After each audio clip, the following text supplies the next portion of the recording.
Sir, you have 6 minutes. All right. Thank you so much, everybody. I'm really glad to be here. It is really late. I'm looking forward to going home and sleeping after I'm done speaking. So I wanted to kind of summarize the debate we've heard thus far into a very simple question, which is what you're debating worth it? Broadly speaking, is this the correct way to deal with the problem as we've heard it? And I don't think we've heard a very convincing case for that. So I want to sum this up pretty simply. Ultimately, what are the problems that we've heard with short-term rentals, or at least the alleged problems? First, we've heard that they're going to drive up the cost of living in Austin. I think this is pretty silly on its face, but I'll talk about this. It seems obvious that there are any number of issues that are causing housing rates to go up in Austin, and short-term rentals are such an infinitesimally small part of that picture as to be almost inconsequential.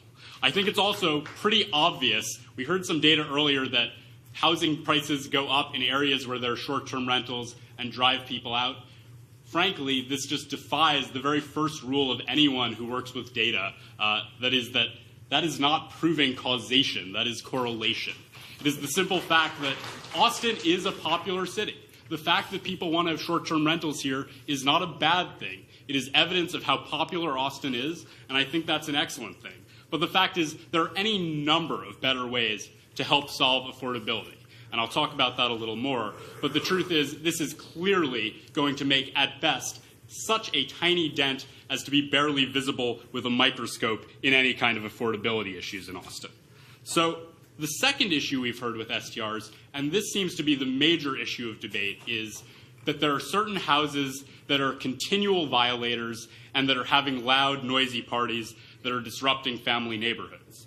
I think, for one thing, we should all be a little suspicious of the argument that we should think of the children, because it usually gets brought out to defend poor logic. But I do think, on its face, if that is the issue, again, it seems obvious that this is an overly broad way to deal with it, right? We are perfectly happy to say enforce existing regulations, but the simple fact is, phasing out STRs entirely, or type 2s, as a way to solve that problem is so incredibly overbroad.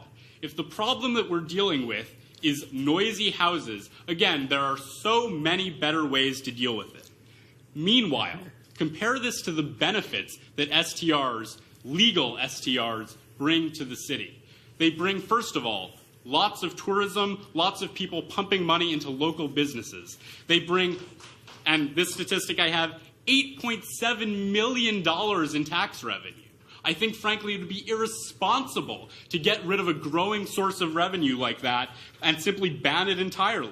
They bring in income for many people who rent out their homes. We've heard some, frankly, very moving testimony tonight from people who rent out their homes, and I think that you are depriving them of a key source of income.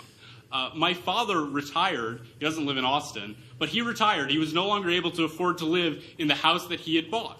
So he was able to rent it out to people on a short-term basis and still live there part of the year. As a result, he was able to keep his house and not end up bankrupt.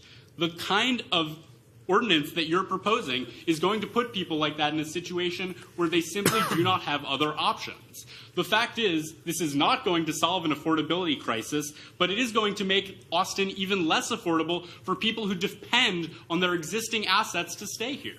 And I think that's absolutely terrible. So, the ultimate question you have to ask is, are STRs a quote-unquote failed experiment?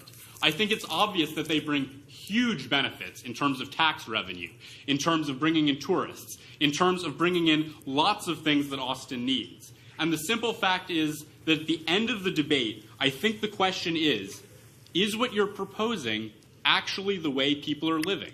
I think we have to ask whether this can take into account the complexity of real life.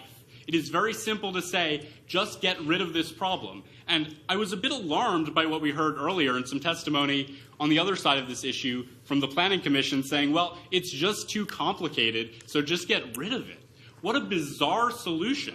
The fact is that, yes, it is complicated. Real life is complicated. There are undoubtedly some bad actors, And I genuinely do, for people who have to deal with noise complaints at all hours. But there are many better ways to deal with this than to get rid of short-term rentals in total, right? I think, obviously, there are better ways to deal with that than depriving people of essential income that they may need to keep their home, than putting people in a situation where they cannot find any place to rent within residential areas if, say, their home is destroyed, if putting people in a situation where they do not have access to something that may be an essential resource for them. So I ask every member of the council to ask yourselves in good conscience, is this the correct way to deal with the problem as we've heard it from the other side? I think the only substantial problem we've heard, frankly, is that there are noise complaints from this. Again, I'm sympathetic, but that is not the way to deal with this, and you cannot vote for anything that would result in these kinds of outcomes. Ultimately, short-term rentals are very, very good for Austin, and they're going to continue growing and continue being a positive thing for the city.